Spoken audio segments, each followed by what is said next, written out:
voici l'adversaire. Ce minuscule microbe se classe pourtant parmi les plus résistants des organismes. Ce sont eux qui provoquent les maladies. Ils sont transmis aux animaux par des parasites comme les poux au moment où ils se nourrissent de leur sang.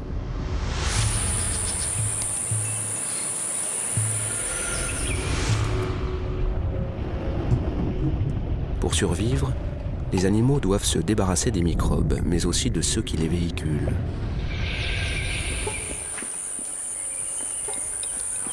Ils ont adopté l'adage « mieux vaut prévenir que guérir ».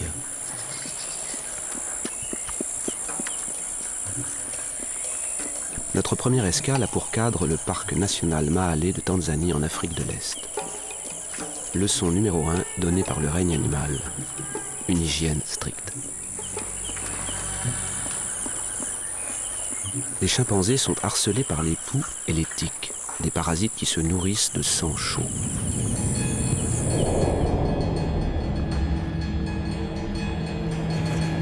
Une fois accrochée à la peau, la femelle tique se gorge de sang jusqu'au moment de sa reproduction.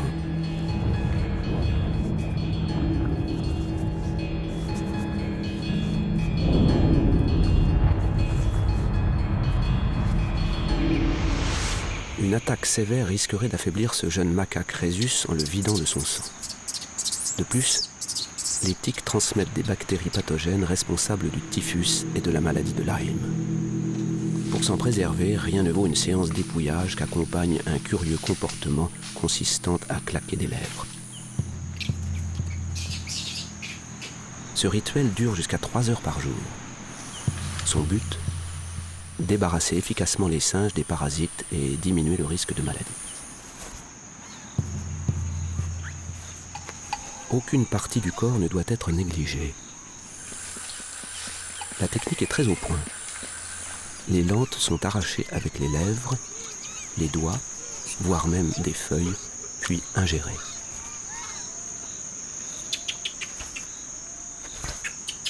On a toujours besoin de quelqu'un pour s'épouiller. Voilà donc une bonne raison de vivre ensemble. Cet acte joue aussi un autre rôle dans les sociétés de singes, se faire de nouveaux amis et renouer avec d'anciennes connaissances.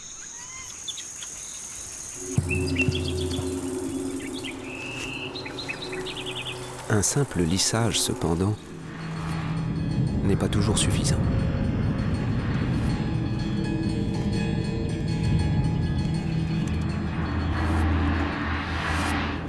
Alors les étourneaux ont découvert une méthode ingénieuse pour nettoyer leur plumage.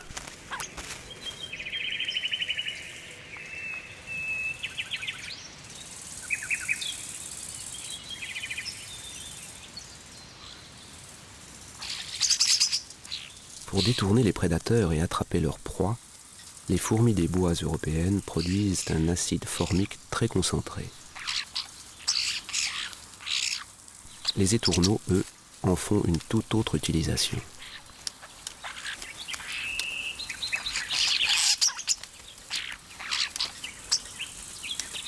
En brossant les fourmis contre leur corps, les oiseaux calmeraient la démangeaison due à la croissance des plumes car l'acide formique soulage la douleur. Il est aussi fatal aux acariens logés dans les plumes. Certains types de fourmis fournissent aussi d'autres éléments chimiques comme des acides gras capables de tuer les microbes. Pour les étourneaux, utiliser les fourmis semble constituer une stratégie globale de soin de la peau et du corps.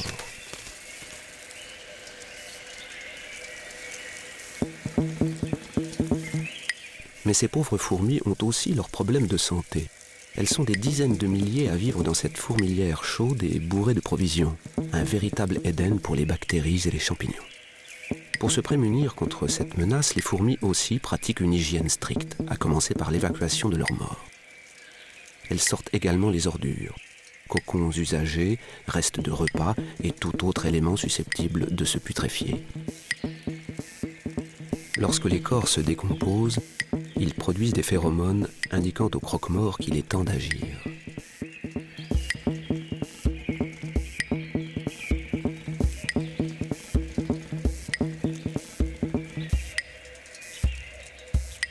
Leur marche funèbre s'achève sans trop de cérémonie.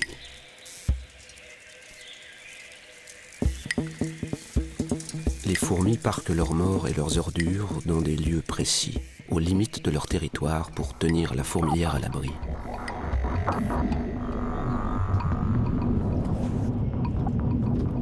Si les étourneaux sont en quête de fourmis vénéneuses pour soulager leurs maux, d'autres animaux n'ont pas besoin de regarder plus loin que le bout de leur langue. Même les chiens domestiques accordent une grande attention à l'hygiène. Cette chienne élimine les germes pathogènes grâce aux agents chimiques de sa salive. 2 souches de bactéries, Escherichia coli et Streptococcus canis, peuvent être fatales aux chiots nouveau-nés. Ils les attrapent en tétant, mais elles sont détruites par les combinaisons protéiniques de la salive.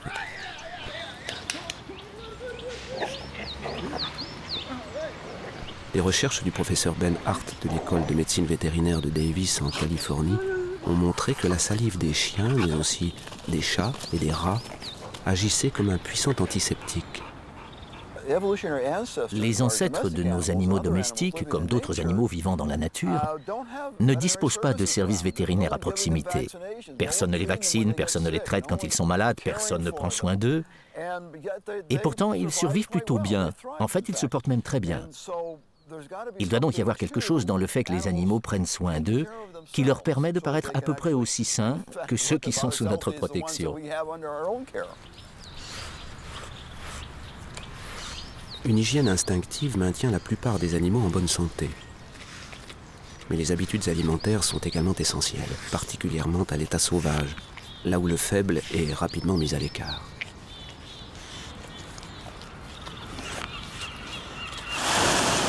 Maintenant, cap sur l'est de l'Atlantique, vers l'Écosse, pour assister à une scène inédite.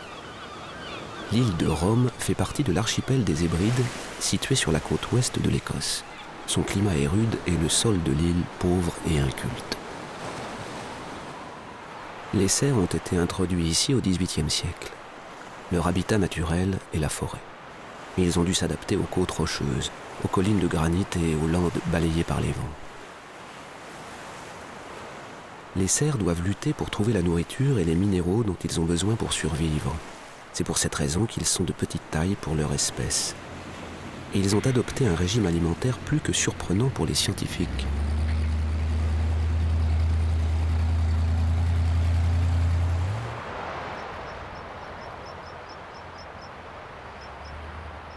Le professeur Bob Furness de l'université de Glasgow est un spécialiste des oiseaux marins. Alors qu'il s'installait un jour sur l'île pour étudier l'importante population estivale de puffins des Anglais, il a fait une découverte extrêmement troublante.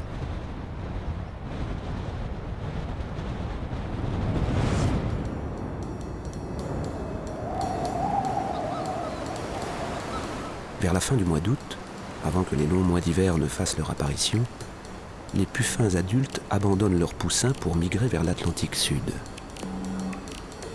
Protégés par la nuit, les poussins émergent de leur terrier pour s'exercer à voler en prévision de leur premier voyage au long cours en solitaire.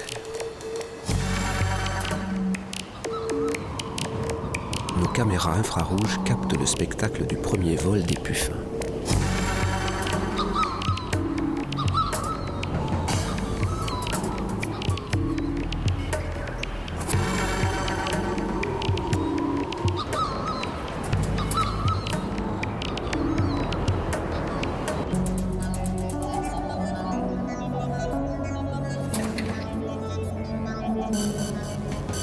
Les cerfs broutent autour des terriers des oiseaux, là où l'herbe est enrichie par leur fiente. Pour les poussins encore au sol, ces ruminants représentent une menace mortelle. Nous avons remarqué que les cerfs ramassaient occasionnellement un poussin puffin dans leur bouche et le mâchonnaient. Ils le mastiquaient vraiment soigneusement pendant 15 à 20 minutes, puis le relâchaient. Et nous avons été stupéfaits de découvrir que tous les os des ailes avaient été broyés, mais que les ailes étaient laissées de côté. Puis que les os des jambes avaient été mastiqués, mais que les pattes étaient toujours rattachées au corps par les tendons et la peau.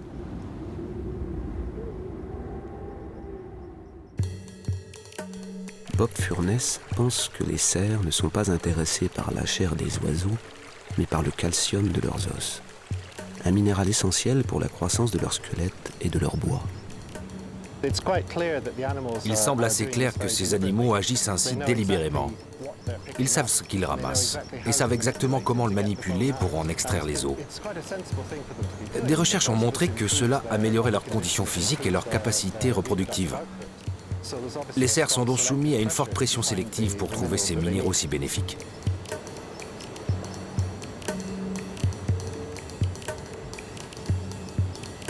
Tout comme les cerfs, pour le moins déviants, de l'île de Rome, les animaux sont prêts à tout pour trouver les minéraux indispensables à leur équilibre. Un autre minéral est essentiel à la santé des animaux, qui sont prêts au plus périlleux des périples pour s'en procurer.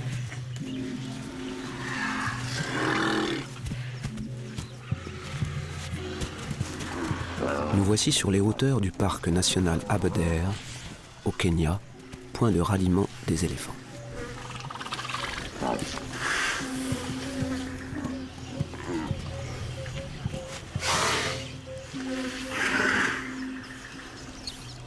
La matière qu'ils viennent y chercher, si précieuse à leurs yeux, est tout simplement le sel de la terre. Il joue un rôle crucial dans leur vie ainsi que dans la nôtre. Tout comme l'air et l'eau, il est essentiel à notre survie.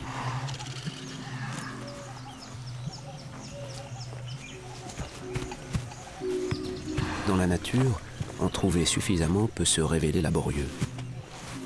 Les plantes n'en renferment que de faibles quantités, inférieures à la centaine de grammes nécessaires chaque jour à un éléphant pour rester en bonne santé.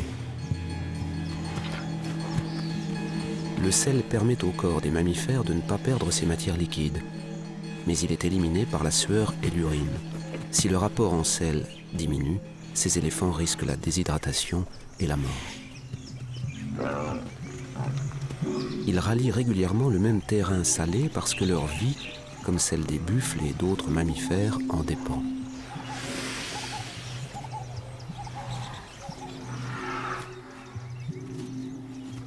Leur appétit de sel est si grand que leur quête se poursuit une fois la nuit tombée.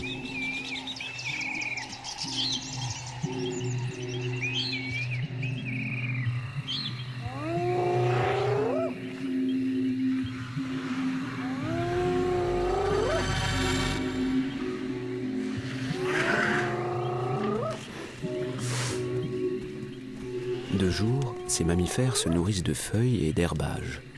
Mais les plantes qui constituent leur alimentation sont truffées de toxines. Le sel possède une seconde fonction thérapeutique. Il ne prévient pas seulement la déshydratation, mais neutralise aussi les toxines végétales dans l'intestin.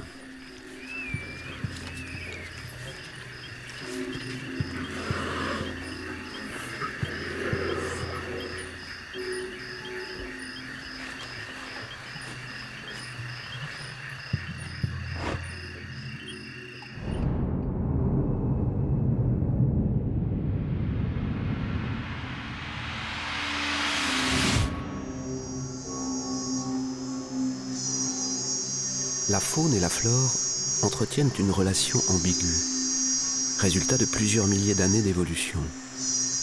La flore offre généreusement nourriture et remèdes, mais peut aussi être dangereusement pathogène. Au cours de leur évolution parallèle à celle des animaux, les plantes ont développé de nombreuses défenses.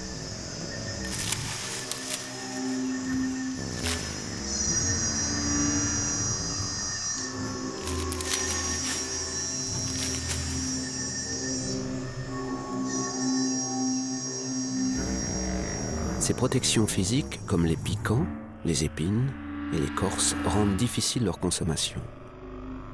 Les plantes produisent aussi des armes chimiques très efficaces.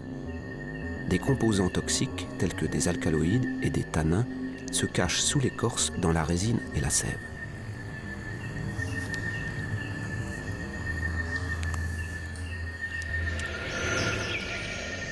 Ces poisons sont envoyés dans la tige et les feuilles, toute zone vulnérable à l'agression, pour leur donner un goût amer, décourageant les prédateurs. Les herbivores sont confrontés quotidiennement à cette jungle de substances mortelles. Pourquoi n'en sont-ils pas victimes ? Nous partons pour l'île de Zanzibar, au large des côtes tanzaniennes, pour comprendre comment les animaux font face à l'empoisonnement végétal.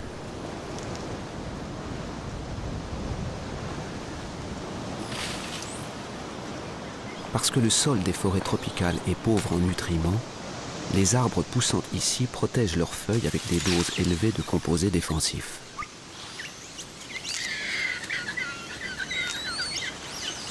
Les feuilles d'amandiers indiens et de manguiers forment la majeure partie du régime alimentaire des singes colobes rouges de Zanzibar.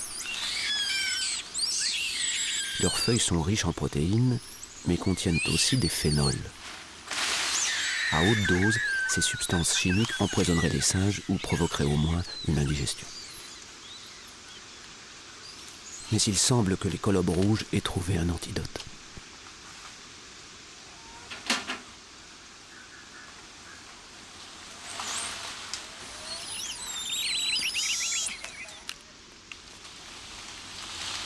Ils ont appris à manger du charbon. Les colobes se saisissent des restes dans les fours de cuisson. Ils savourent aussi les arbres carbonisés par le brûlage des pâturages.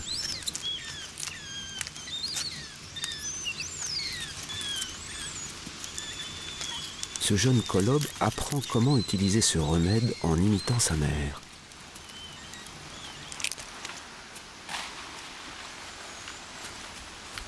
Le charbon agit comme une éponge dans l'estomac, en s'imbibant des toxines présentes dans les plantes pour les en extraire sans dommage. Ces singes avalent quotidiennement plusieurs grammes de charbon. La quantité qu'ils ingèrent est comparable à celle que l'on recommande pour traiter les cas d'overdose ou d'empoisonnement chez les humains. Personne ne sait comment les colobes rouges de Zanzibar ont appris à utiliser cet antidote qu'ils sont, à l'exception des humains, presque les seuls à utiliser.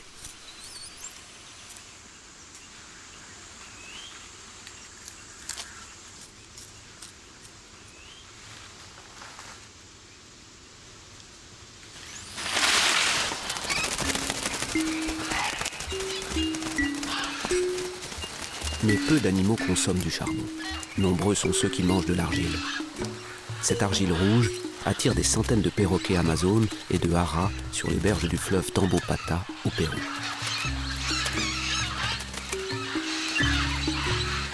Ils se rassemblent ici pour se purger des effets indésirables dus à l'absorption de graines et de fruits verts. Leur régime naturel est riche en acides tannins et en toxines alcaloïdes comme la quinine et la strychnine.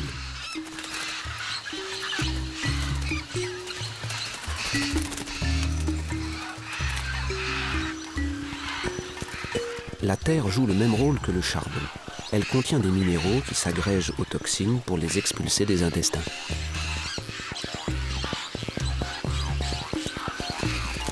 Manger de l'argile est l'une des prescriptions naturelles les plus répandues du règne animal. Cette pratique s'étend aux éléphants, girafes, rhinocéros et autres animaux, dont les primates.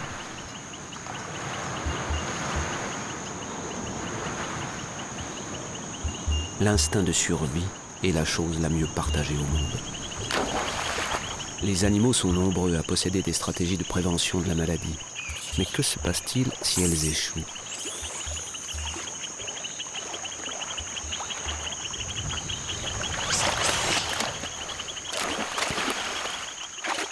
La petite île de Cayo Santiago s'étend dans la mer caribéenne au large de Puerto Rico.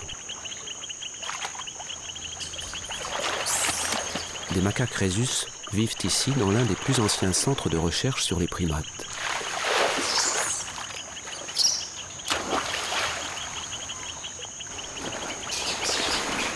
Les macaques ne sont pas natifs des Caraïbes. Ils y ont été introduits en provenance d'Inde dans le cadre de recherche il y a une 50aine d'années.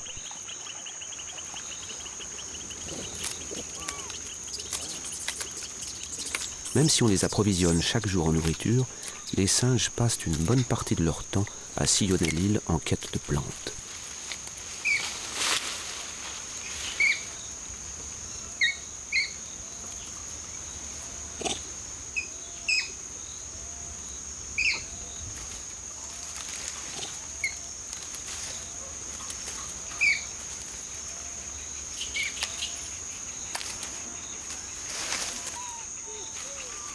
Comme les autres animaux vivant dans la nature, ils sont exposés aux maladies. Le climat subtropical et les habitudes alimentaires des macaques les rendent particulièrement sensibles aux parasites intestinaux. Ils sont infectés en avalant accidentellement des œufs de vers enfouis dans le sol. Le symptôme le plus évident est la diarrhée, avec parfois une conséquence fatale, la déshydratation.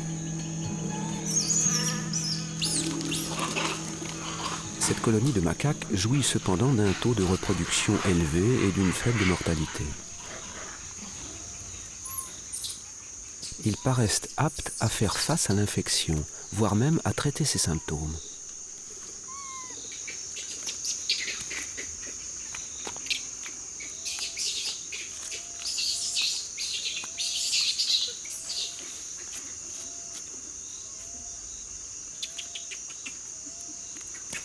La terre argileuse renferme un minéral nommé kaolin qui limite la perte de fluide.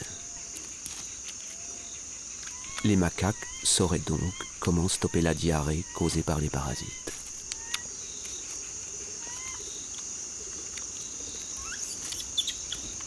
Et ils en mangent tellement qu'ils ont creusé sur l'île des dizaines de mines d'argile comme celle-ci.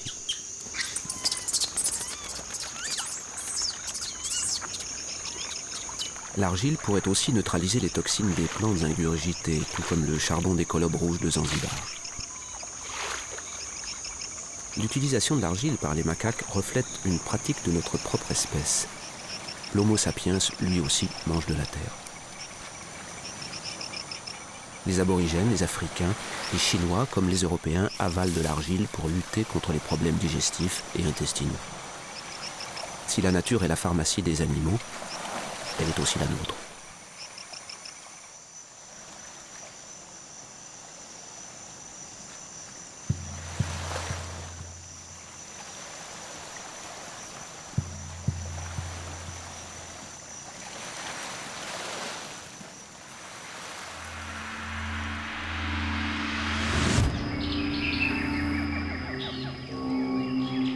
La nature soigne autant qu'elle empoisonne. Les animaux et les humains ont appris à manier cette épée à double tranchant. Il y a 3000 ans, les Grecs anciens connaissaient les bénéfices des poisons naturels. La légende raconte qu'au 1er siècle avant Jésus-Christ, Mithridate, roi de Pontus en Asie mineure, s'était immunisé contre l'empoisonnement en prenant chaque jour de petites doses de substances mortelles. Paracelse, le physicien médiéval, écrivait « La dose fait le poison ». En d'autres termes, en excès, il vous tuera, mais en petite quantité, il aura des vertus curatives. Ce que l'on appelle poison forme la base de la pharmacopée. Bien avant la chimie moderne, les animaux ont commencé à utiliser les toxines des plantes pour leur propre protection contre la maladie et l'infection. Les prés et forêts sont devenus leurs placards à pharmacie.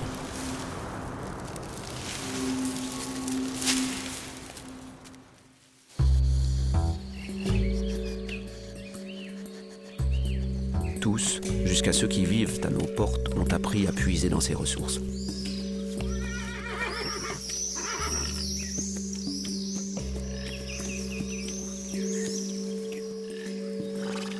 Même le modeste hérisson semble avoir repéré un traitement végétal bénéfique. Sous ses piquants, ce petit animal est victime des gales, des acariens et des tiques. Les hérissons sont aussi connus pour leurs puces.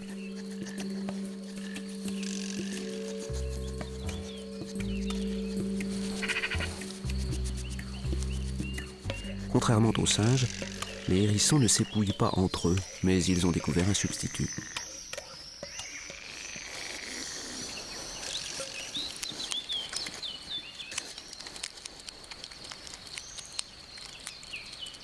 Ils sont attirés par les odeurs puissantes des plantes comme la menthe et la citronnelle. Les hérissons mastiquent leurs feuilles pour fabriquer une fine mousse qu'ils s'étalent sur le corps.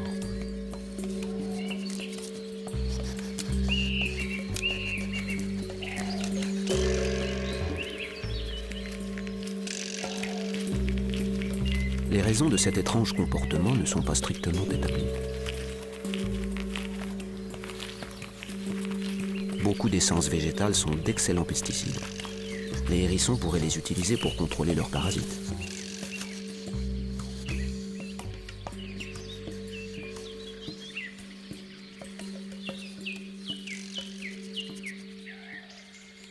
Le résultat est visible. Les puces déguerpissent.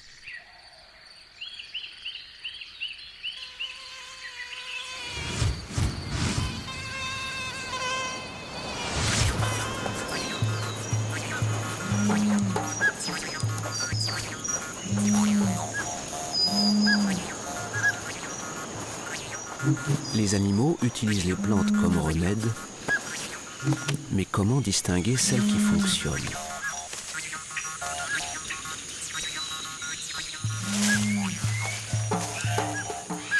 L'odeur est-elle un indicateur d'efficacité ? Nous sommes maintenant en Amérique centrale, où de grandes bandes de capucins à face blanche vivent dans les forêts bordant la côte pacifique du Costa Rica.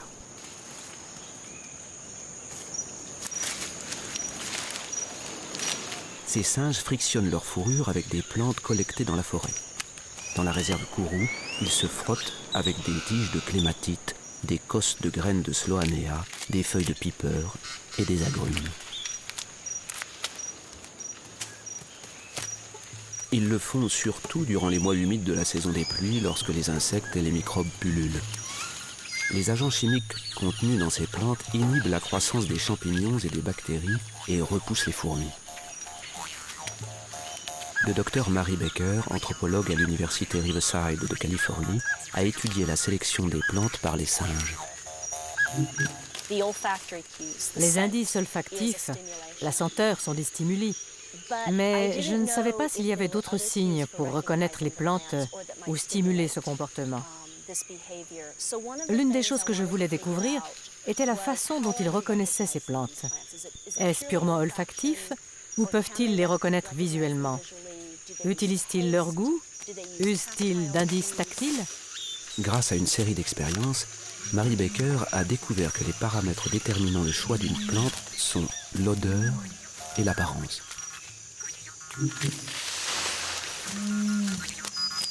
Mais elle a aussi observé que les jeunes capucins font parfois des erreurs et choisissent la mauvaise plante.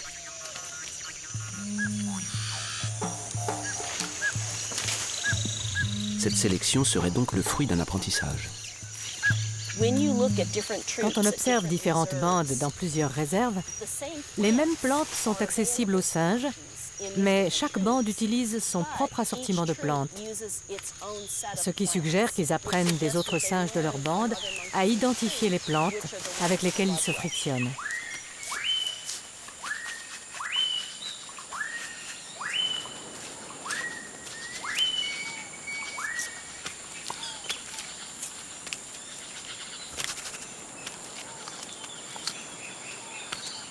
Comme l'ingestion de charbon par les colobes rouges, cette habitude des capucins paraît se transmettre d'une génération à la suivante. Les 4 espèces de capucins frictionnent des plantes sur leur fourrure. Ce comportement suggère que l'instinct et la génétique jouent aussi un rôle.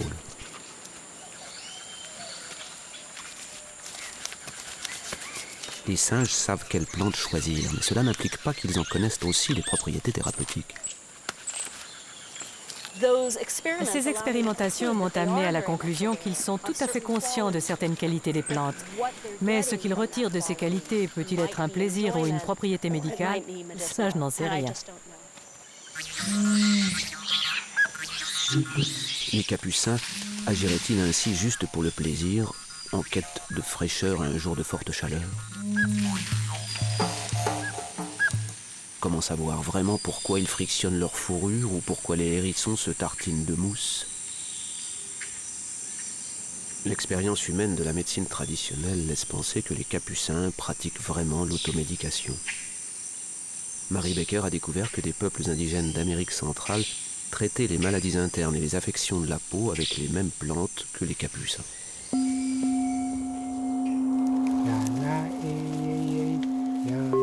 L'homme a longtemps observé les usages des animaux malades pour découvrir comment soigner ses propres maux. La mythologie des Indiens Navajo évoque une plante nommée Ocha. Pour certains, son utilisation pourrait être issue de l'observation d'ours déterrant des racines, les mastiquant puis les frottant contre leur fourrure. Léon Secatero est guérisseur traditionnel. Souvent, lorsque certains d'entre nous suivent un ours, s'il est blessé ou malade, il voit qu'il se soigne de multiples façons et sait exactement quelle sorte de plante médicinale il doit trouver ou manger. C'est comme ça que nous apprenons. La plante Osha nous est venue des ours. Beaucoup de plantes que nous utilisons nous viennent des animaux. Depuis des centaines de milliers d'années, les animaux connaissent ces plantes et ont été les premiers à les utiliser. La médecine nous est transmise par les animaux.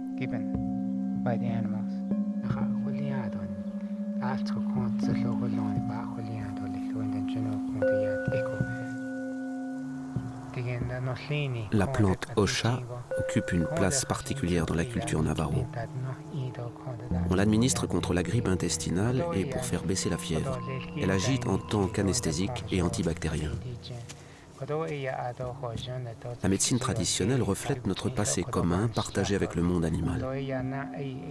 Il n'est donc pas surprenant que des humains et des animaux vivant dans le même environnement utilisent les mêmes plantes pour traiter les symptômes de maladies similaires.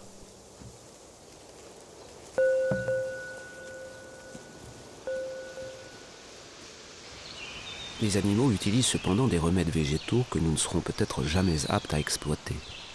C'est le cas du poison qui provoqua l'agonie du philosophe grec Socrate. Une chenille l'utilise au contraire pour survivre à une attaque de parasites.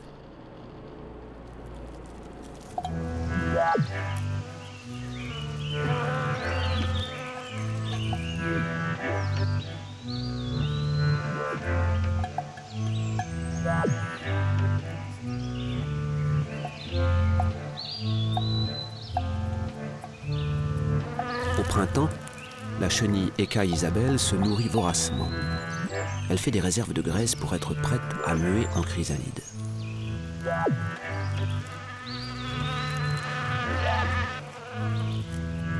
C'est au moment où elle est bien dodue que les parasites lancent leur attaque. Les mouches jettent leur dévolu sur les chenilles, attendant le moment opportun pour injecter leurs œufs dans l'abdomen des Ecca Isabelle. Les larves de mouches se développent à l'intérieur, s'alimentant de la graisse des chenilles. Quand il a grandi, l'asticot s'extrait de l'abdomen pour rejoindre le monde extérieur. Comment une créature peut-elle survivre à une telle épreuve? Selon le professeur Rick Carban, le secret des chenilles tient à leur alimentation. Il a mis en cage à la réserve Bodega Marine en Californie des chenilles mangeant deux plantes très distinctes. Les lupins des bois, leur plaisir favori, et la ciguë vénéneuse.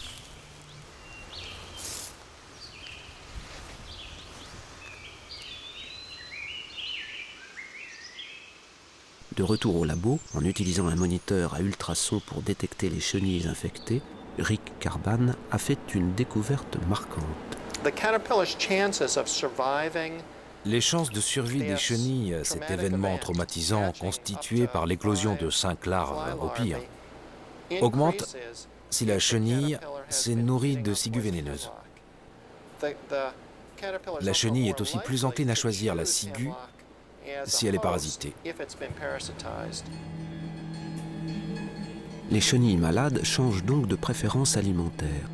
Elles mangent du poison délibérément. La ciguë ne tue pas les larves de mouches, mais elle permet aux chenilles de survivre à l'attaque. La ciguë est riche en composés azotés extrêmement toxiques. Une dose infime est largement suffisante pour tuer un grand vertébré, d'autant plus une chenille.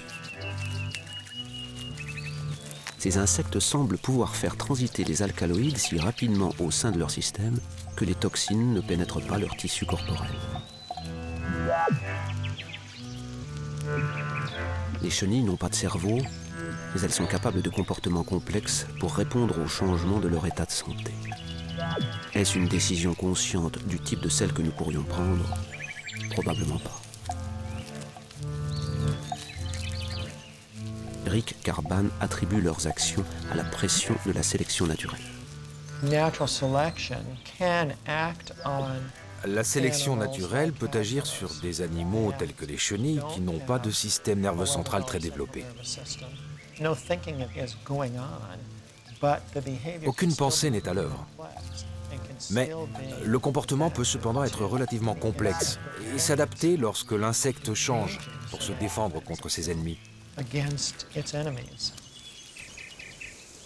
Même si les chenilles ne savent pas pourquoi elles consomment de la ciguë, cet acte montre qu'elles peuvent récupérer d'une attaque, muer et se métamorphoser en papillons de nuit.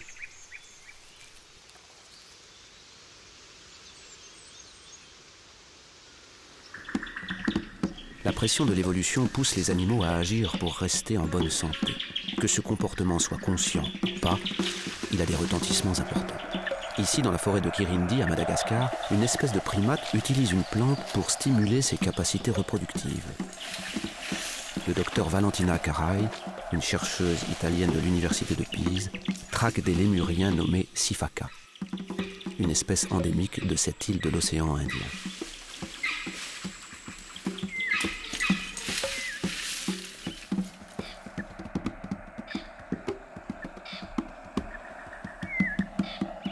En observant l'alimentation des femelles enceintes ou en train d'allaiter, elle a recueilli des résultats surprenants.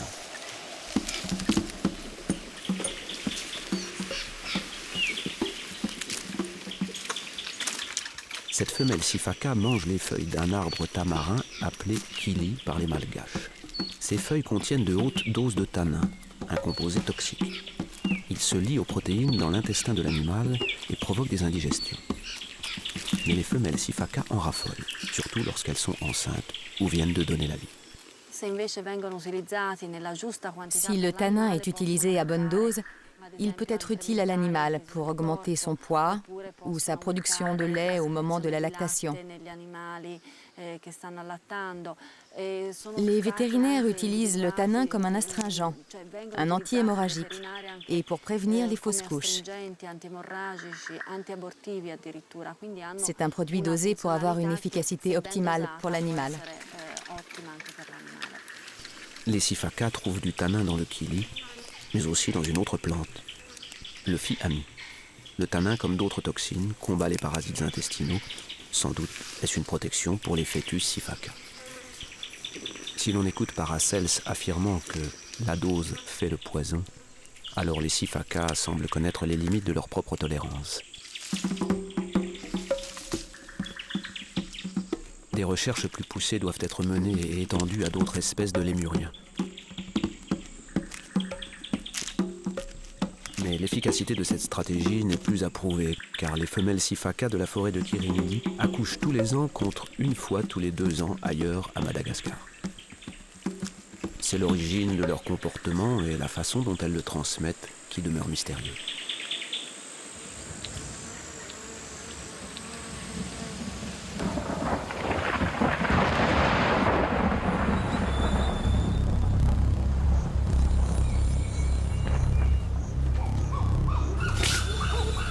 Pour y voir plus clair, il nous faut remonter le temps, vers notre passé le plus lointain, quand nos ancêtres commençaient à peine à se différencier des grands singes.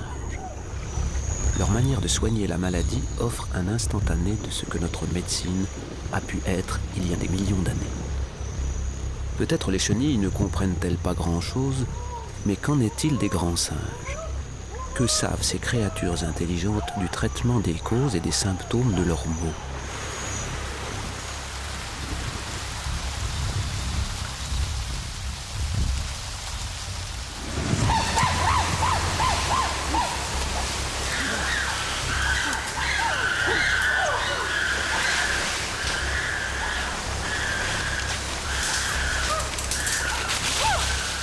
Nous voici revenus au cœur de la montagne Mahale en Tanzanie, chez nos plus proches cousins, les chimpanzés.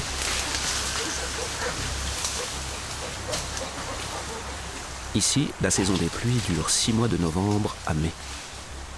Il y a peu d'abris contre les orages violents et les pluies torrentielles. Bien qu'une fourrure épaisse fournisse quelques protections, elle est fréquemment détrempée. Cette période est difficile pour les chimpanzés. Ils sont vulnérables à la maladie, attrapent des rhumes et toussent. Avec la pluie, vient une pénurie de nourriture de qualité. Pourtant, les chimpanzés sont omnivores. Ils mangent de la viande, des feuilles et des fruits, comme des agrumes, qu'on appelle fruits de sabbat, et des figues. Mais ce n'est pas le temps de l'abondance. Les fruits mûrs sont durs à dénicher.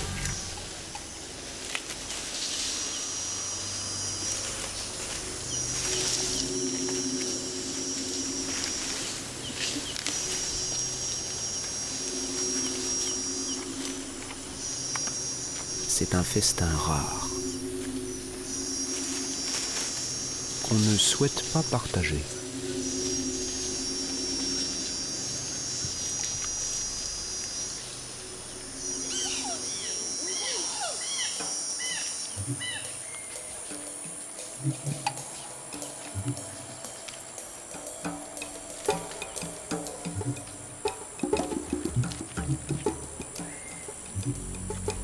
Le professeur Mike Huffman, primatologue à l'université de Kyoto, et Mohamedi Kalounde, pisteur au parc Mahale, travaillent ensemble sur le thème de l'automédication animale.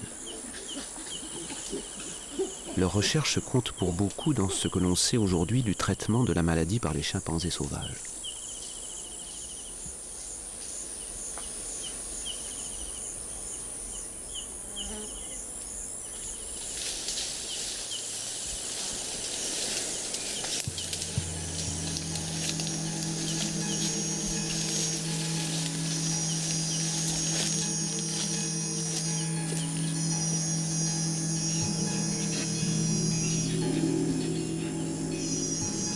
Des pluies torrentielles et une alimentation pauvre laissent les singes maigres et fatigués.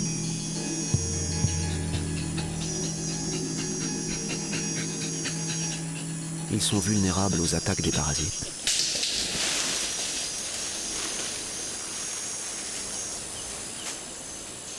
Les chimpanzés sont contaminés en mangeant des feuilles et de l'herbe infectées par des larves de vers qui prospèrent dans ce milieu chaud et humide.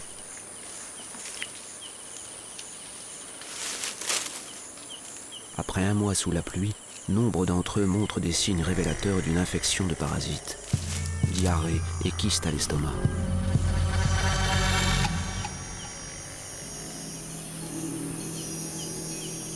Les kystes de cette femelle résultent probablement des vers enfouis dans les parois de ses intestins.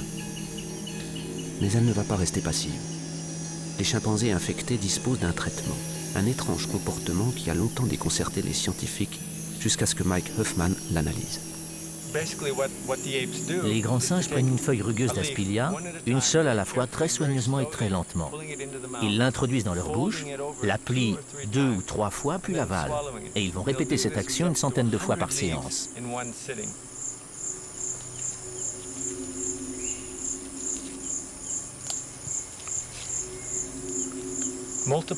Si l'on multiplie cela par 100, l'estomac ne sait plus quoi en faire. Ce n'est pas quelque chose qui peut être digéré. Il le pousse donc naturellement à travers le système digestif et au bout de 6 heures, une centaine de feuilles quittent l'appareil intestinal en expulsant les vers. Ces feuilles rugueuses agissent un peu comme un velcro. Elles purgent les entrailles des chimpanzés des vers. L'Aspilia et quelques 40 autres plantes sont utilisées par les grands singes aux mêmes fins. Elles ont toutes des caractéristiques physiques identiques, une surface rugueuse et velue. On dirait de l'Aspilia, il faut que je la nettoie pour voir.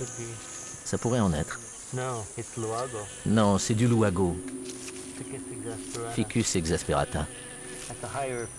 Il y a un ratio plus élevé que la moyenne. Habituellement, nous avons 2 feuilles par ver adulte, mais dans cet excrément, on trouve peut-être 4 morceaux de feuilles. Et nous avons déjà 10 vers.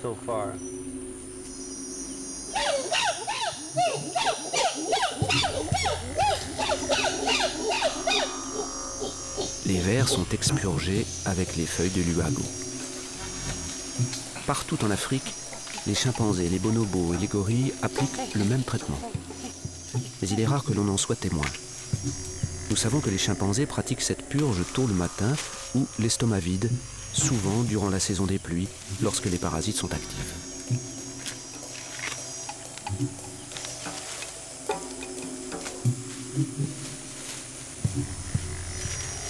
Ces singes construisent des abris de nuit dans les cimes des arbres.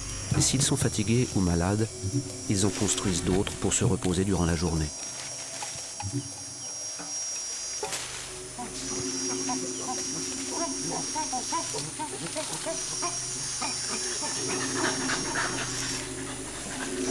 Ce jeune chimpanzé collecte une plante médicinale très puissante. Ce n'est pas de l'aspilia, mais une autre plante à leur disposition, de la Vernonia amygdalina. Vernonia agit d'une façon distincte. Au lieu de récurer violemment les intestins, la sève amère contenue dans sa tige intoxique les parasites.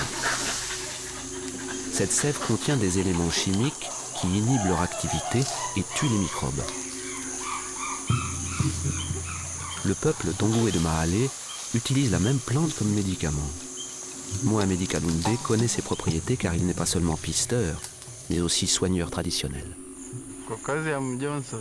Nous utilisons cette plante, Vernonia, que nous appelons Mujonzo, pour purifier le sang et pour un certain nombre d'autres applications.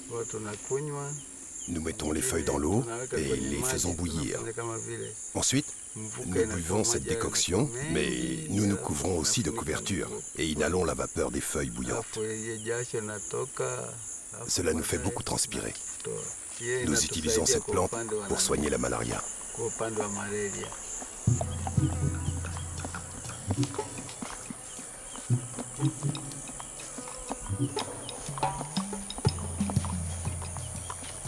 Les chimpanzés disposent d'un système de traitement complexe pour combattre la maladie.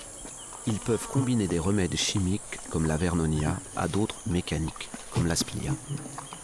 De plus, leur rituel d'épouillage quotidien préserve leur peau des parasites.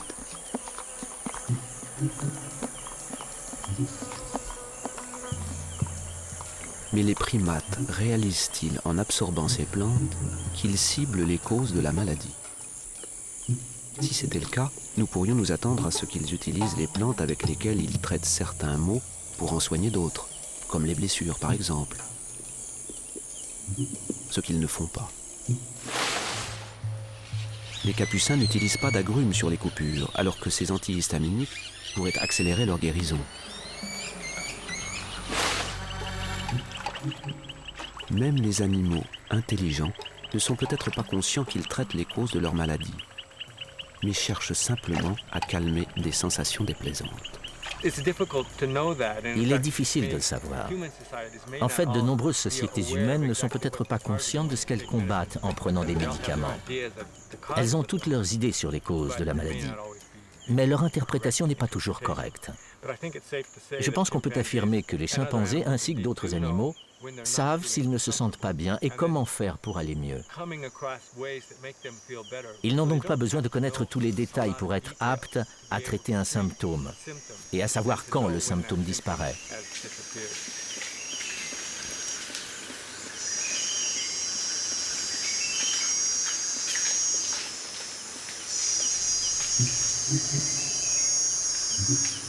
La science a réalisé depuis 2 décennies seulement que les pressions de l'évolution ont poussé la faune à pratiquer une véritable médecine animale. Et les animaux ont sans doute des pratiques que nous ignorons encore.